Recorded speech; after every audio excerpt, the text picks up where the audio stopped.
22 मतलब लास्ट देवी भागवत पुराण है, जिसमें है 26 to 47, आप पढ़ सकते हो।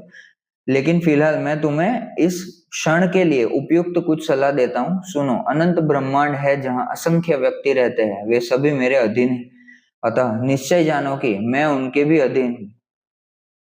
मेरे भक्त मुझे सर्वश्रेष्ठ मानते हैं, मैं मेरे अतिरिक्त किसी को नहीं जानते, वे निर्भय है, इसीलिए मैं उस घर में नहीं रहता जहां मेरे भक्त असंतुष्ट हो। मैं लक्ष्मी सहित उस घर को तुरंत त्याग देता हूँ। दुर्वासा ऋषि शंकर के अंश से उत्पन्न हुए हैं, वे मेरे प्रति अत्यधिक भक्त हैं, वे एक पक्के वैष्णव है। उन्होंने तुम्हें श्राप दिया और वास्तव में मैं और लक्ष्मी तुरंत तुम्हारे घर से चले गए।